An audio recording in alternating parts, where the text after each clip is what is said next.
The linens were crisp. I had ironed them myself that morning, determined to give the table some semblance of occasion, even if it was just for the four of us.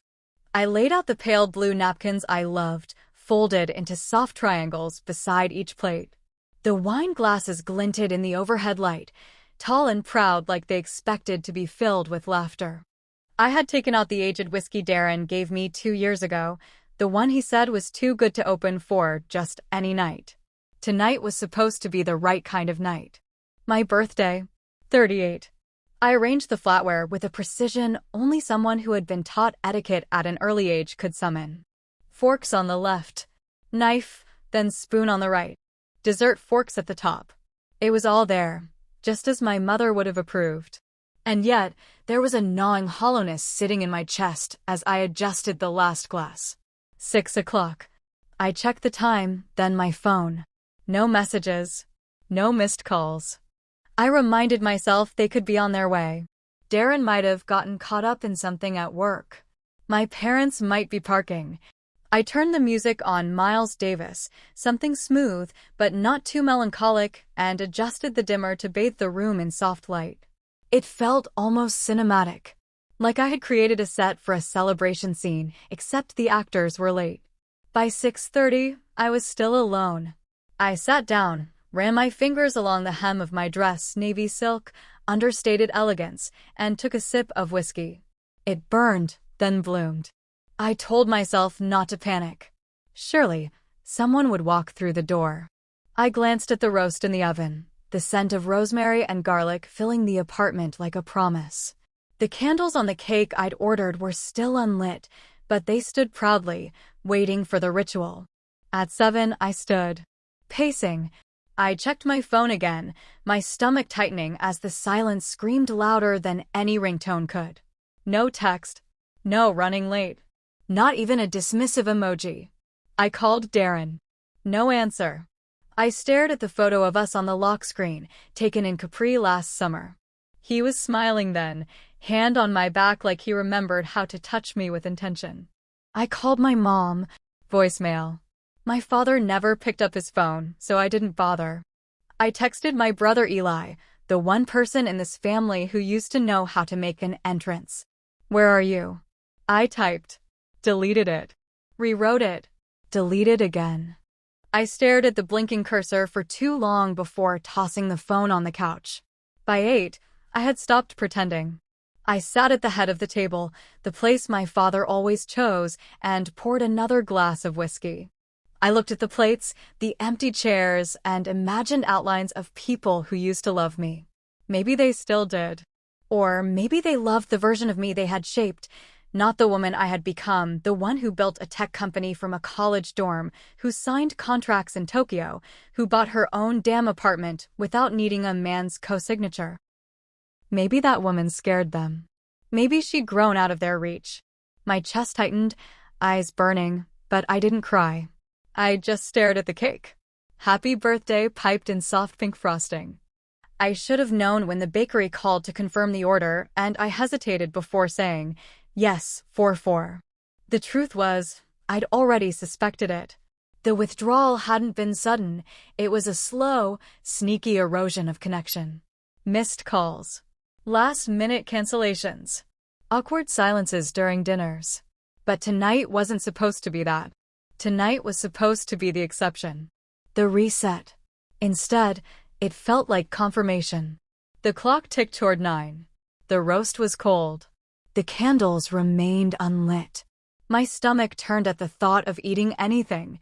I stood again, my body rigid with a blend of humiliation and grief. I cleared one plate, then another. The soft clinking of silverware felt jarring in the stillness. I wanted to scream. I wanted anyone to come in and say, sorry, we messed up. Let's start over. But no one came. I left one place setting untouched. Mine. Like if I disappeared too, there'd be nothing left of the night at all. I refilled my glass, half whiskey, half fury, and sat again. My mind raced, flipping through old arguments, missed moments, warning signs. Darren hadn't asked me how my board presentation went last week. My mom had forgotten the name of the app I'd spent 3 years developing. Eli stopped tagging me in family photos 2 holidays ago. It all sat there, cluttered in my head like boxes no one cared to unpack. The silence felt louder now. Not just absence, but choice. They had chosen not to come. All of them. And that knowingness, that brutal clarity, dropped into my gut like a stone. Happy birthday, Natalie. I clinked my glass against the untouched one across from me, a hollow toast to the ghosts at the table. Then I drank, slow and deliberate. The only warmth in the room was the whiskey curling through me. And still no one came. I stared at my phone for a long time, the screen lighting up with the time, 9:36 p.m., mocking me. I hadn't eaten. The roast had grown cold hours ago. I hadn't touched the cake. I'd cleaned up most of the table, save for my place setting and one glass still sitting untouched across from me. I told myself I wasn't going to call him. That, if he wanted to reach me, he would. But silence, it turns out, isn't passive, it's corrosive. It gets under your skin and eats at your resolve. So I gave in. I pressed Darren's name and held the phone to my ear, expecting voicemail, maybe silence, maybe some half-hearted excuse. But what I heard was laughter. Full-bodied, careless, familiar. "Hello," he said through the sound of clinking glassware and what sounded unmistakably like music and a crowd. "Where are you?" I asked, voice tight. I stood now, pacing without realizing I'd moved. There was a pause, then a chuckle. "Europe," he said, like it was obvious. "Barcelona." "Barcelona?" I repeated, the word sharp and foreign in my mouth. "With Eli," Darren added. It was last minute. My brain couldn't catch up. "Today's my birthday," I said flatly, knowing he knew. I had reminded him twice. Once on Monday. Again yesterday. "I know, Nat," he said, but not like someone who cared. "Look, things have been complicated." "Complicated?" I blinked. "You just didn't show up," I said. "You didn't call. You didn't send a message. You're in a different continent, and I had to find that out because I called you." And then, like salt in a wound, I heard Eli's voice in the background. "Tell her she'll divorce you soon anyway." I froze. It felt like time stopped for just a second. Darren laughed at that. Not nervously. Not apologetically. He laughed like it was just another punchline in some running joke I was never in on. "I'm hanging up," I said, my throat dry, the weight of that sentence heavier than it sounded. "No, Nat," Darren started, but I'd already pressed the red button. The line went dead, but the buzzing in my chest didn't stop. I stood there in my living room, my hand still clenched around the phone like it was a weapon, a lifeline, a curse. My breathing was shallow. My thoughts tangled. But all I could keep hearing was Eli's voice, smooth and smug, floating through the background of that call like he belonged there more than I ever did. "She'll divorce you soon anyway." Was that what they were waiting for? Had they been planning for this? I could picture it now, Eli flashing that movie star smile of his, Darren falling under it like so many others had. It had happened gradually, hadn't it? The way Darren shifted toward him, admired him, even. I always told myself it was brotherly. Natural. But now I saw it more clearly. It wasn't admiration. It was allegiance. My body slumped against the wall as I slid down to the floor, the cool hardwood pressing into my spine. My dress pulled around me, expensive and pointless. I had worn it hoping to be seen by my husband, by my family. Instead, it was like I'd been hosting a dinner for people who never intended to come. People who had already left me emotionally, long before tonight. The silence came back, only now it was loaded with understanding. This wasn't a one-time oversight. It wasn't forgetfulness or bad planning. It was erasure. A quiet, cruel distancing that they never bothered to say out loud, but carried out in actions. And what was worse, I had let them. I had worked so hard not to be too much, not to demand too much space, not to rock the boat. And in doing so, I had made it easy to be invisible. My phone slipped from my hand and clattered softly to the floor. My mind raced back to birthdays past, Darren bringing me tulips, my mother making dumplings from scratch, Eli sneaking in early just to eat the frosting off the cake. All of it felt like a life from someone else's memory. What we once were didn't matter anymore. What mattered was what they were willing to do now.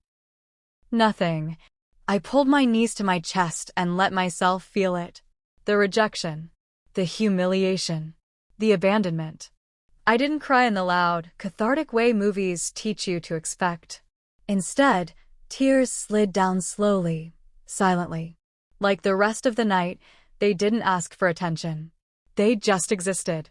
I wasn't going to chase anyone anymore. Not Darren. Not Eli. Not even my parents. Whatever reasons they had chosen them over me. And the worst part? I had suspected this would happen. Somewhere deep in the pit of my gut, I had already known. But I had set the table anyway. Like a fool. Like someone hoping to be wrong. And now, at the end of this hollow celebration, I finally knew what they all thought. That I was disposable. That I didn't matter enough to even lie to. But something shifted as I sat there. Not a lightning bolt. Not a scream. Just a low, steady hum building inside me.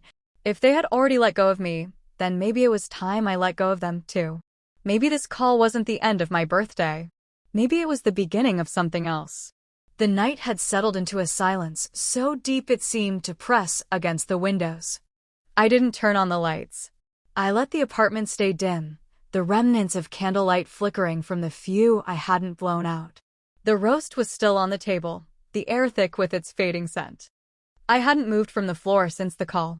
My body had slumped into the corner by the bookshelf, knees tucked in, arms looped around them like I might fall apart without the pressure holding me in place. There was no more whiskey left in the glass I'd abandoned beside me, just a smear of condensation marking the hardwood. I told myself I was numb, that I was past the sting, past the anger.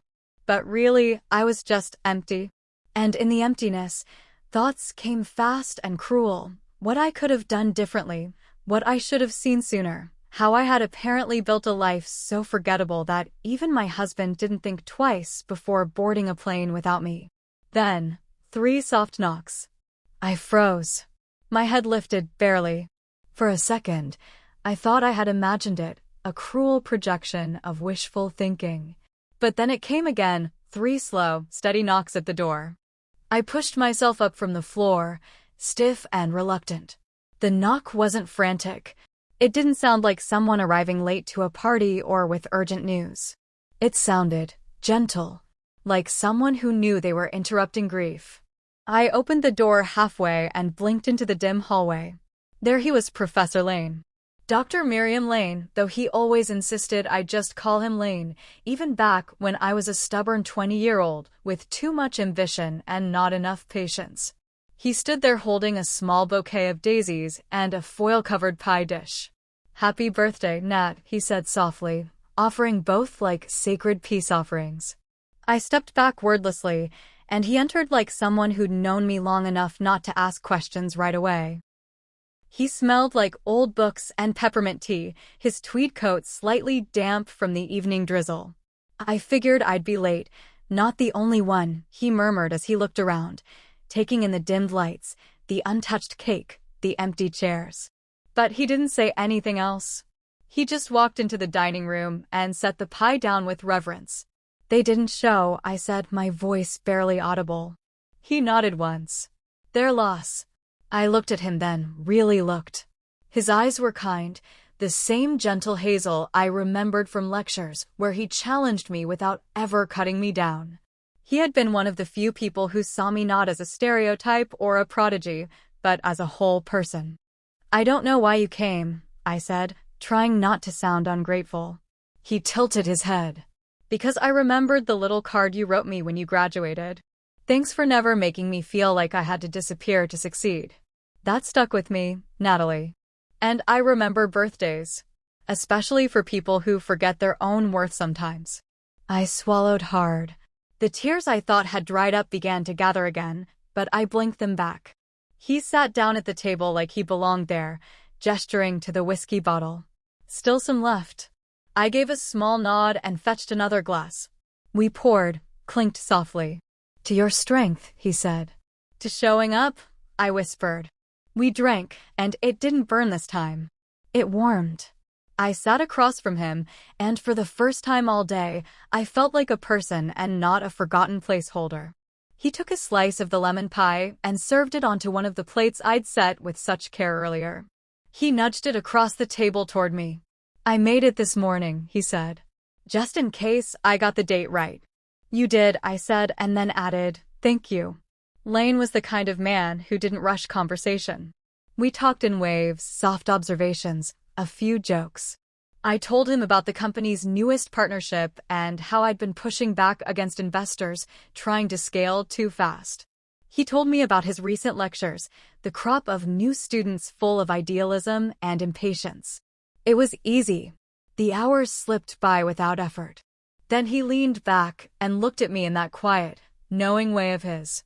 Natalie, do you remember what you told me once about being invisible? I nodded slowly. I said I felt like I had to shrink myself so other people wouldn't feel small. He smiled. And I told you shrinking serves no one. Least of all you. I let those words sit in the room. Let them soak into the walls that had, until just an hour ago, felt so cold and forsaken. Maybe I wasn't as alone as I thought. Maybe there were people who didn't just see me, but remembered me. Who knew how to knock when it mattered? As Lane stood to leave, he put a hand on my shoulder. You deserved more than this tonight. But I hope you'll remember that your worth isn't determined by who forgets you. The door clicked softly behind him, and I stood in the quiet afterward, lighter somehow. The table still had empty seats, but it no longer felt haunted. Not entirely. The ghosts were fading, replaced by something more human, more hopeful. And on the counter, the pie remained half-eaten, fully real. Just like me. When I woke the next morning, the apartment felt hollow, but not in the same suffocating way as before. It was quiet, still, but now it was the quiet after a storm, not the kind that eroded, but the kind that gave you air to breathe again. The pie dish still sat on the counter, and the daisies Lane had brought leaned gently in a glass beside the sink. I stood there for a moment, fingertips brushing the petals, letting the memory of last night settle into something solid. Not everyone had forgotten me, but even that warmth couldn't stop the shadows when they came. They began where they always did, at the edges of memory. At the slow unraveling of everything that had once felt secure. Darren, the marriage I had once believed was a partnership. The life we built, or pretended to. Looking back, I don't know when the shift began. It wasn't sudden. That would have been easier. It was slow, the way rust takes over metal, quiet, inevitable, and ignored until it's too late. In the beginning, Darren had admired me. Or at least, he said he did. Told friends he was proud of how brilliant Natalie is, praised me at cocktail parties, stood behind me like a solid wall of support. But somewhere along the way, the tone changed. The praise turned into teasing. She works all the time. Don't mind her, she's married to her laptop. Always with a laugh. Always with a wink. And I laughed too. At first. Because what else do you do when the man you love starts shrinking you with smiles? He started staying later at work. Then later turned into entire weekends. At first, I filled the space by working more myself, convincing myself we were both ambitious, driven. But then came the cancellations. The skipped vacations. The absence at conferences that mattered to me. The way he forgot how I took my coffee. Tiny fractures that I tried to mortar with understanding. But the mortar wore thin. Eli, my brother, was always the opposite. Loud, charming, always at the center of attention. He didn't just fill a room, he rearranged it around him. Darren liked him immediately. Too much, maybe? They had this easy chemistry, that fast-bonding energy that felt like watching fire catch. I didn't question it at first. It was nice, even seeing them laugh, talk business, strategize over bourbon. Eli had a knack for people. I used to think it was a gift. I see it differently now. The more Darren and Eli grew close, the more I felt edged out. It wasn't overt. No one said, "You're not invited." But the looks, the pauses when I entered a room, the private jokes, they all sent a message. My opinions became cute. My successes lucky. And the worst part? I kept trying. I thought if I just stayed patient, just worked harder, they'd remember I belonged, too. There was one night I can't forget. Darren and I were hosting a dinner back when he still showed up for things. I'd landed a major partnership deal with a European firm. It was a big night for me. I had spent hours setting the table, curating the guest list, preparing a toast. And when I stood to speak, Darren interrupted, launching into some joke Eli had told him earlier. Everyone laughed. I sat down, my voice lost in the hum of louder ones.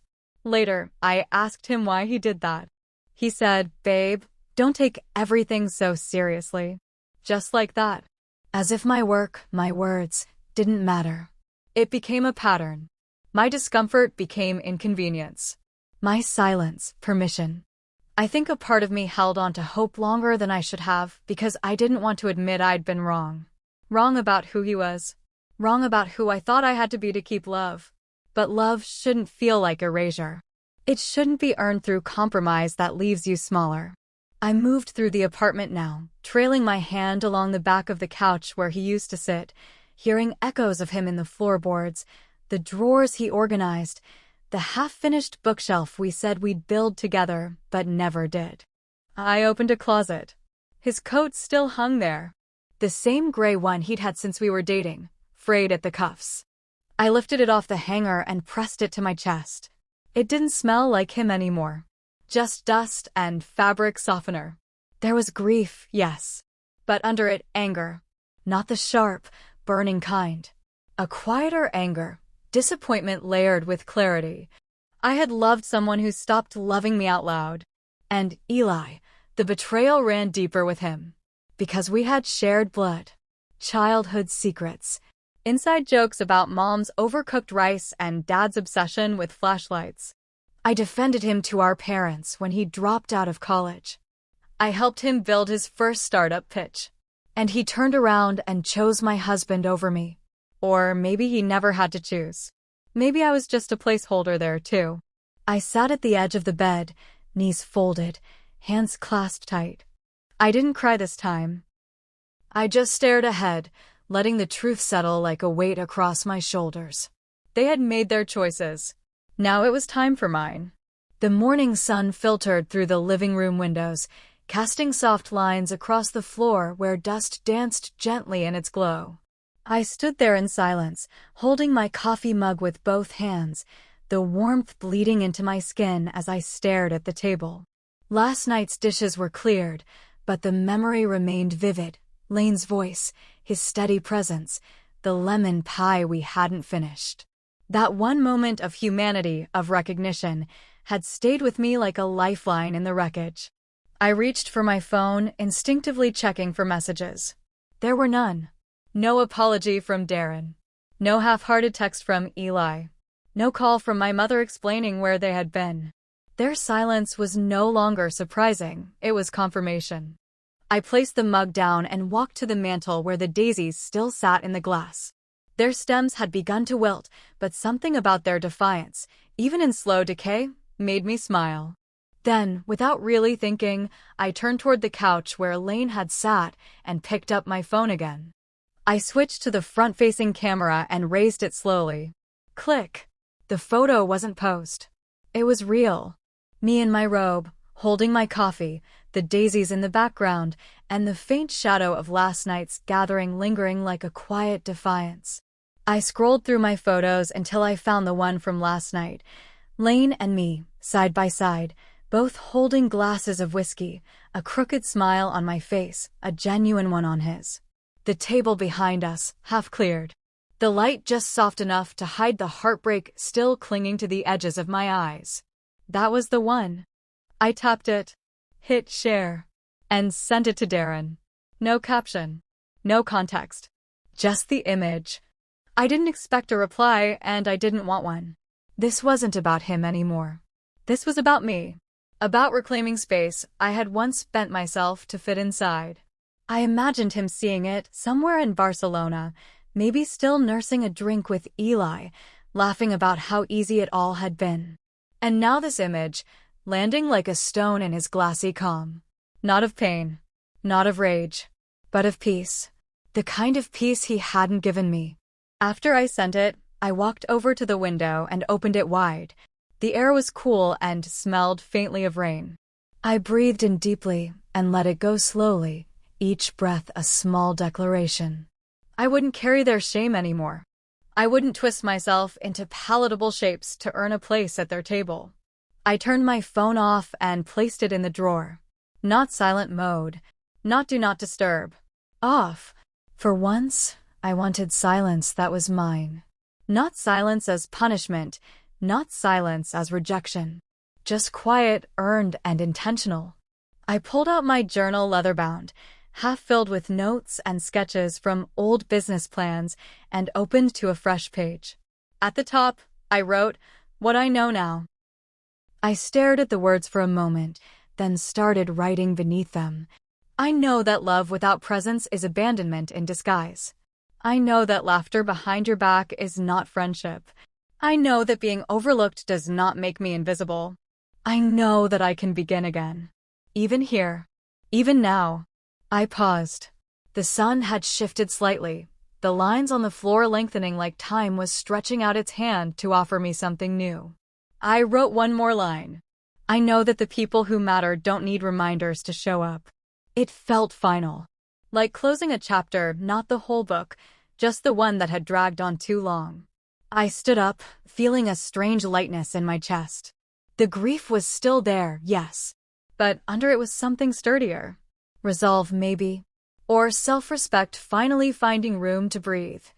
I spent the next hour moving through the apartment. Not cleaning, not distracting. Just being. I lit a candle in the kitchen. Watered the tiny succulents on the windowsill. Rearranged a stack of books I hadn't touched in months. The apartment began to feel less like a waiting room and more like a space I could belong to again. I took the last slice of pie and placed it on a small plate. Sat at the table. Ate it slowly. And then, when I had finished, I stood and gathered the linens.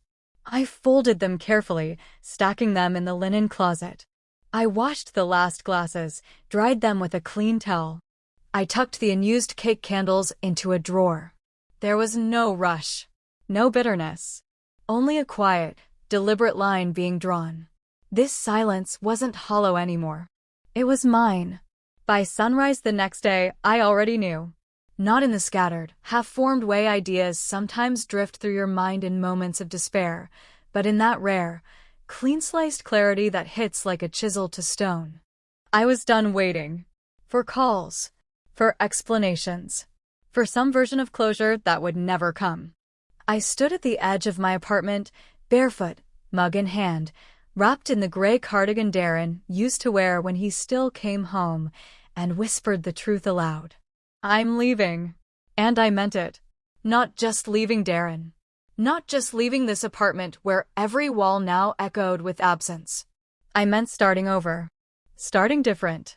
Starting somewhere no one knew me as someone else's wife or someone's forgotten daughter. Somewhere I wasn't defined by who didn't show up for me. I didn't overthink it. That's how I knew it was right. I'd spent years analyzing, weighing, giving everyone the benefit of the doubt until I forgot my own name in the process. But not now. I opened my laptop, searched for cities I'd visited and loved, places that had felt quiet and powerful at the same time. Portland. Clean air. A river slicing through the city. Enough gray to match my current mood and enough green to promise something better. I called a leasing agent that afternoon and scheduled a virtual tour for a loft by the river I'd bookmarked months ago but never dared to inquire about. I had saved the listing without knowing why. Now I did. By early evening, the lease was signed. A month to month. Just enough time to breathe. Then came the part that felt surreal, packing. You imagine it'll be this slow, emotional process. But it wasn't. I moved through the apartment like I was erasing a version of myself I no longer needed. I left behind what didn't feel like mine. Darren's records. The wedding china. The old love letters. Those went into the trash without ceremony. What I kept fit neatly into a few boxes. My books, my tech gear, a few clothes, a framed photo of me at age 11 on the beach, all wild hair and bright eyes. The girl I was before anyone told me how small I needed to be. I called my assistant and told her I'd be working remotely for a while. Then I called my lawyer and said it was time. I wanted everything transferred: the software IP, the equity, the infrastructure. My company wasn't going to be another thing they thought they could slowly claim from under me. I was moving it all into a secured trust under my name. My name alone. She didn't ask questions. Just said, "It's about time." The last box I packed was the smallest. I stood in the kitchen and looked at the drawer beside the fridge, Darren's drawer. His receipts, takeout menus, loose keys, the watch I gave him on our 5th anniversary that he never wore. I opened it and pulled out the small wooden carving my father once gave me, an abstract woman curled inward, like she was protecting something sacred. I had shoved it there after a fight years ago when Darren called it depressing. Now I cradled it in my palm, and for the first time in years, it didn't feel heavy. I wrapped it in a scarf and nestled it in the box.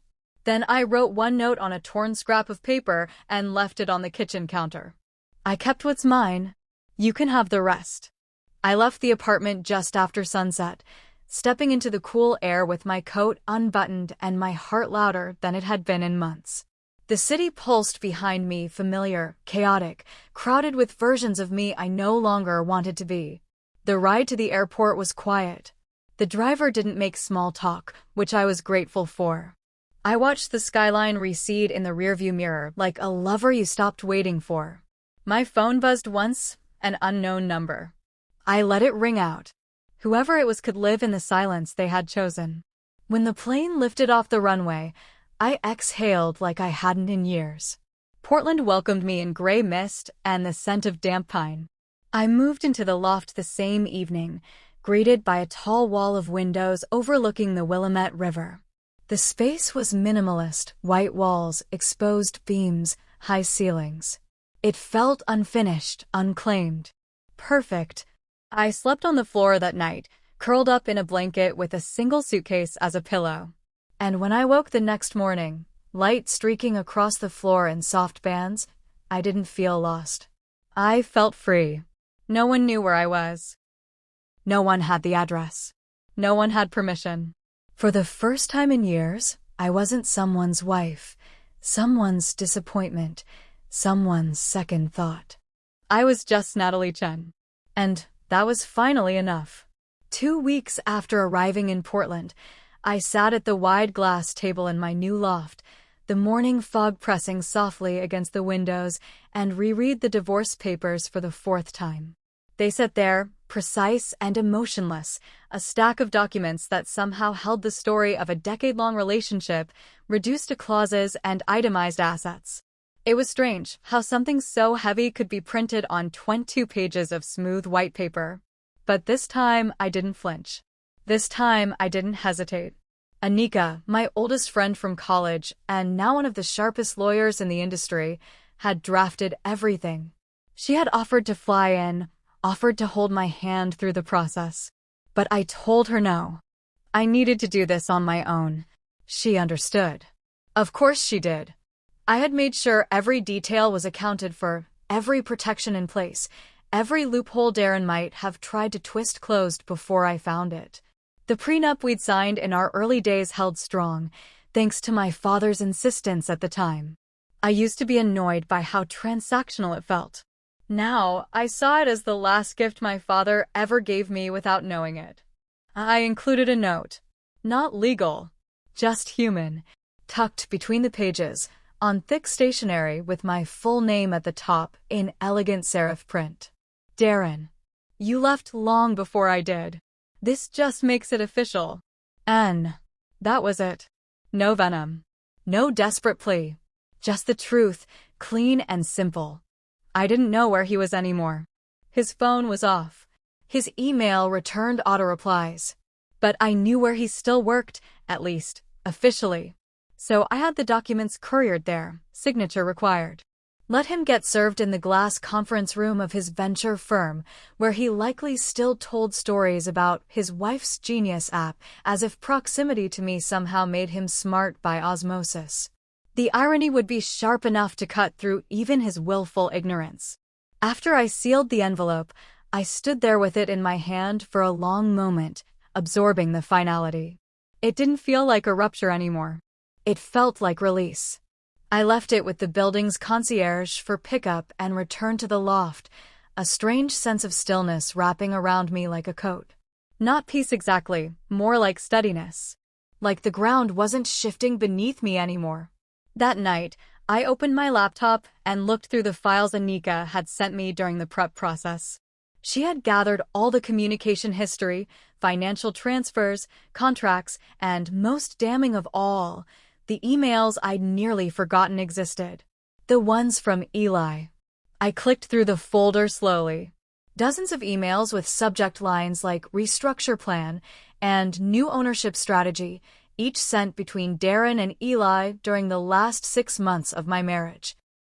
I read them line by line, my jaw tightening. They had been planning to divide my company behind my back. Carve out the newer features, the more promising IP, and quietly shift them into a shell entity Eli was creating. Darren had offered to mediate and make it seem like a mutual decision if I pushed back. They had full spreadsheets, target dates, estimated value breakdowns. They didn't just forget about me. They erased me from my own work. My finger hovered over the trackpad. I could have screamed. I could have thrown the laptop across the room. But I didn't. Instead, I copied the folder, zipped it, and uploaded it to a secure drive I shared with Anika. Then, with slow and deliberate motions, I forwarded the contents anonymously to the Federal Business Fraud Reporting Unit.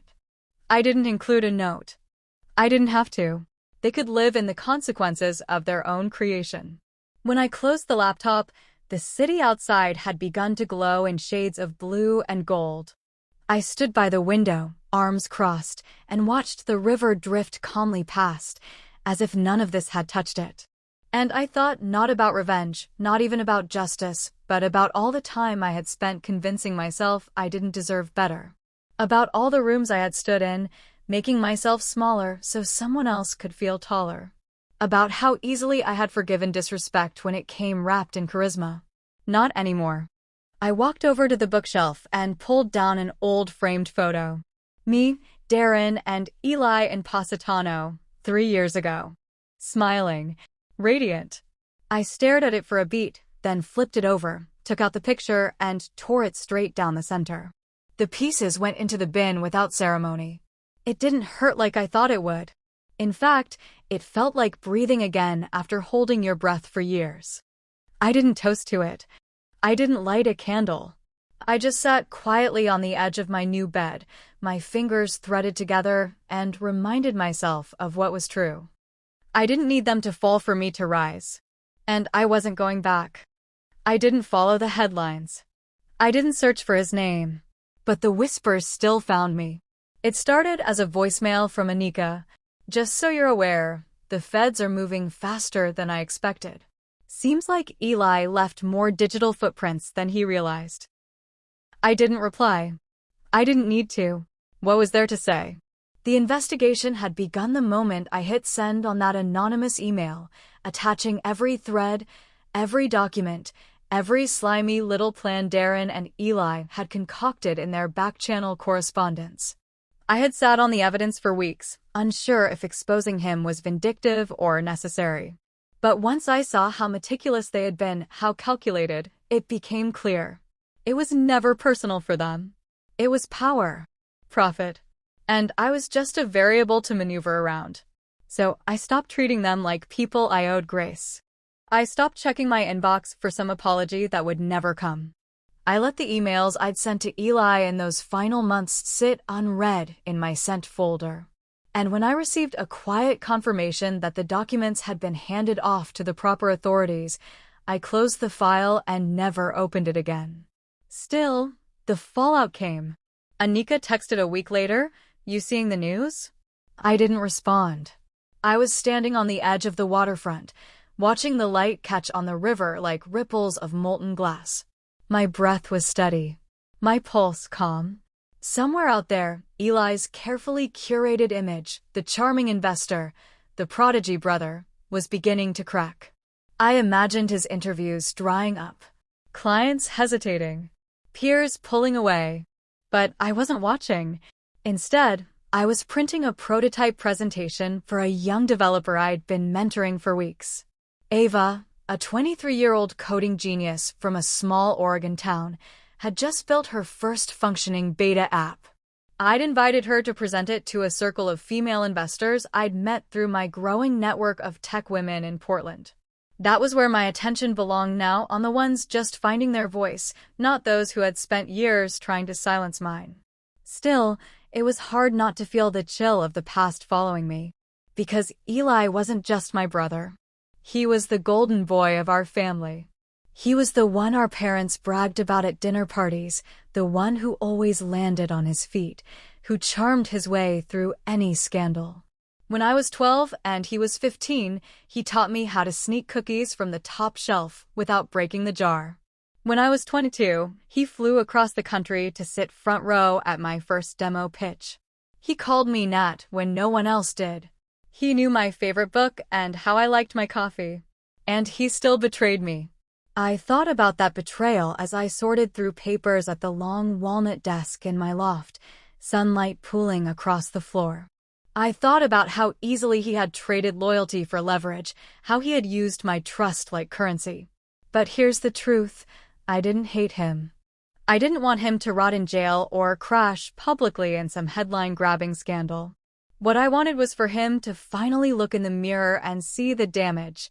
Not just the business fraud. Not just the money. But me. What he did to me. And if he never did, that wasn't mine to carry anymore. So I moved forward. I started my mornings with tea instead of coffee. I swapped news alerts for silence. I rearranged my loft with purpose, clean lines, nothing cluttered. A place of clarity. I mentored. I designed again. For the first time in years, I coded something just for fun, an AI poetry bot that wrote moody haikus about rain and regret. I named it Nightingale and laughed at how emo it was. Lane would have loved it. The world kept spinning. People kept calling. Even without social posts or formal announcements, word spread. Natalie Chin was back. Only this time, she wasn't taking meetings out of obligation or letting others speak over her. This time, she was choosing who got to sit at her table. One afternoon, I got a message from a journalist who'd covered one of my first big tech launches years ago. "Sources say you've been keeping quiet," she wrote. "Want to share your side of the Eli story?" I stared at it for a long time. And then I deleted it. Let them speculate. Let them talk. I had said all I needed to when I walked away. By the time the official notice came in, confirmation that Eli was under formal review for fraud, his accounts frozen, his investor partnerships suspended, I was already at a cafe across town, sipping ginger tea and mapping out the framework for a nonprofit innovation hub. Ava sat beside me, nervously rehearsing her pitch, and I found myself smiling as I adjusted her posture slightly and whispered, "You've got this." Because she did. Because I did. Because we were building something that couldn't be stolen. Something rooted in truth, not performance. Let Eli fall. I wasn't watching. I was rising. The rain tapped lightly against the wide windows of my loft, a steady rhythm that somehow matched the pace of my thoughts. I sat cross-legged on the floor, a canvas of sticky notes and sketch pads fanned out around me. Coffee steamed beside my laptop. This had become my new morning ritual: coffee, creativity, and no one else's voice cutting through my own. It still felt surreal, sometimes. The quiet, the spaciousness, the absence of walking on eggshells. But what had once felt like emptiness now felt like possibility. I was building something again. Not a company, not a brand, not even a product, at least not yet. This time, I was building a collective. It started with a simple idea. What if there was a space where women in tech, especially those like me, first gen, often overlooked, underestimated, could gather, build, and grow without the noise of ego or competition. Just support. Just truth. Just space to dream. The idea had come to me on a walk along the river. A sign outside a community center read, "Innovation doesn't happen in isolation. It happens in collectives." I'd taken it as a sign. Literally. Within weeks, I'd drafted a vision doc, built a mock site, and begun reaching out to women I'd admired for years, designers, engineers, investors, thinkers, some I knew, some I didn't. Most said yes, eagerly. As if they'd been waiting for someone to say, "Let's build a better table." I called it the Forge. Not cute, not soft, intentional. Because forging something means applying heat, pressure, force. It means resilience, transformation. The first time we met in person, it was 7 of us, gathered in a co-working space I rented by the waterfront. There was mismatched furniture and spotty Wi-Fi, but none of that mattered. We brought ideas, laptops, takeout containers, and stories. And laughter, so much laughter. The kind that loosened the tightness we didn't even know we'd been carrying. I saw women unfurling in real time, including me. That was the start. A month later, I gave my first keynote since everything fell apart. It was a conference I used to avoid, the kind that made you feel like you had to dress 10 years younger and pitch 10 times harder just to be taken seriously.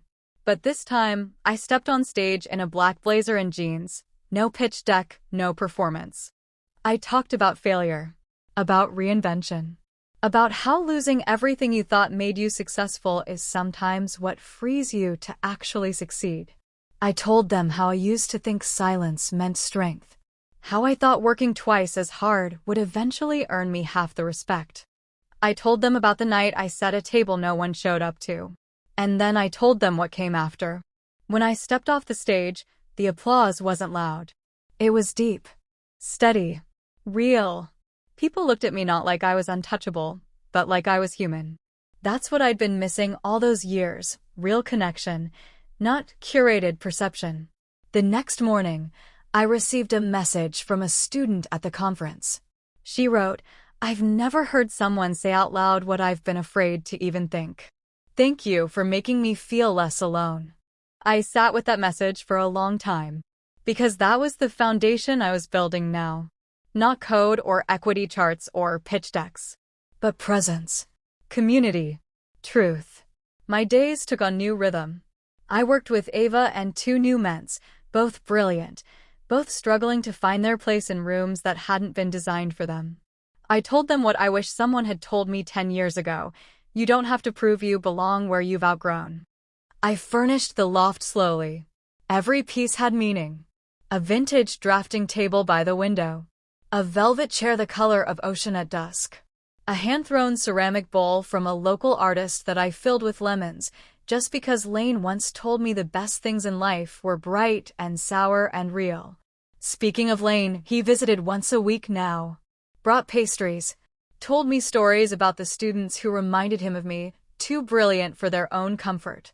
He said it with a smile, like it was a compliment. Maybe it was. Sometimes we sat in silence. Sometimes we debated algorithms or ethics. But every time he left, I felt steadier. Anika came to visit too, her suitcase wheeled up the narrow stairwell, her voice booming with affection the second she saw me. "Look at you," she said, arms wide. "You look like you own the sky." "I do," I said, half laughing. "At least my corner of it." We toasted that night with the whiskey I'd been saving, not for an occasion, but for a person who earned it.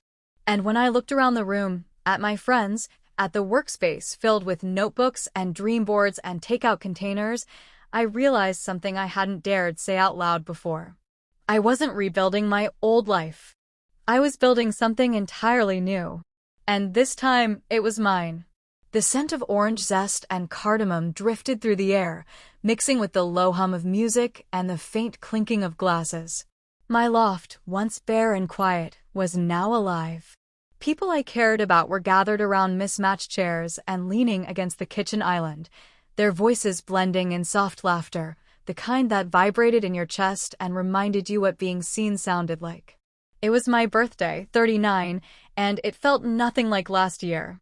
No set table waiting in vain. No unanswered calls. No ghosts of absence. Just presence. Real, warm, joyful presence. Lane stood by the window, balancing a slice of lemon tart in one hand and a glass of bourbon in the other. Anika was curled on the velvet chair with a few of the Forge girls gathered around her, all of them laughing at one of her wildly exaggerated courtroom stories. Ava had brought cupcakes from her favorite bakery, each one topped with glittering sugar and too much frosting. I didn't care. I ate too. The room buzzed with comfort. Not performance. Not forced celebration. But comfort, like slipping into something that finally fits after years of wearing someone else's idea of who you're supposed to be. I stood back for a moment, my drink in hand, just watching. I'd spent so much of my life performing at my own parties, adjusting my dress, my voice, my smile. I'd always been busy filling space that never belonged to me. But not now. Not here. I wasn't the event planner. I wasn't the emotional manager. I was simply Natalie. When Lane caught my eye, he raised his glass with a small, secretive smile, the same one he gave me after I nailed my first public pitch years ago. That little nod that said, "You did this. You found your way back." I returned the gesture, then slipped into the corner of the room where a small gift-wrapped box waited beside a folded sheet of linen paper. The girls from the Forge had insisted on giving me something. I'd told them their presence was enough, but they had laughed and ignored me in the most loving way. Inside the box was a silver key on a leather chain. "What's this?" I asked. Ava beamed. "The lease to the space next door. For the Forge. We pitched in together. You've outgrown your dining table." My throat tightened. I ran my fingers over the key, its weight small but significant. "You believed in us," one of the women said softly. "Now it's our turn." I didn't speak. I couldn't yet. I just nodded, holding the key like it meant something more than entry, like it meant legacy. Then Anika called from the other side of the room. "Natalie, we're not letting you get away without reading it." I knew what she meant. The letter. A few nights ago, I'd sat by the river and written a letter to the girl I used to be. Not for publication. Not for drama. Just for truth. A letting go. A remembering. Now I pulled the paper from my pocket and unfolded it slowly. The room quieted. Not expectant, just respectful. Supportive. I took a breath. And I read. "To the girl I used to be," I began, my voice steady despite the tremble I felt inside. "You weren't invisible. You were just standing in the wrong room. You tried so hard to be enough for people who were never ready to see you. You watered dead plants. You poured your brilliance into empty spaces, hoping something would grow." I looked up. Everyone was watching, not with pity, but with a kind of reverence I'd never quite experienced before. The kind you give someone who survived something quietly devastating and still chose to build something beautiful after. I continued, "You stayed longer than you should have, but that doesn't make you weak. It makes you hopeful. And hope, in its purest form, is strength. You forgot your voice sometimes, but you never stopped listening for it. And when you found it again, you didn't whisper. You used it." Ava wiped her eyes. Anika just nodded, her arms crossed tightly as if holding herself still. "You're not the absence they created," I read, softer now. "You are the presence you claimed. You don't need to shrink anymore. You never did." I folded the letter. Silence lingered, but it wasn't uncomfortable. It was full. The way silence should be when everyone in the room understands exactly what's been said, even without words. Someone started clapping gently. Then the others joined. Not a roaring applause. Just something honest. Something full of heart. I smiled, and for the first time in years, it didn't feel rehearsed. It felt earned. That night, I stood on the rooftop just above my loft, wrapped in a thick sweater, the city lights flickering like fireflies in the distance. Lane joined me after a while, handing me a mug of hot tea, no words needed. You look lighter, he said eventually. I feel free, I answered. We didn't speak for a long time after that. Just stood in the breeze, two people who knew what it meant to lose and find and build again. 39 wasn't loud. It wasn't glittering with extravagance or spectacle. But it was full. Full of laughter. Full of truth. Full of people who saw me, not the version of me they could use, but the version that chose herself. This life, this version of me, was finally mine.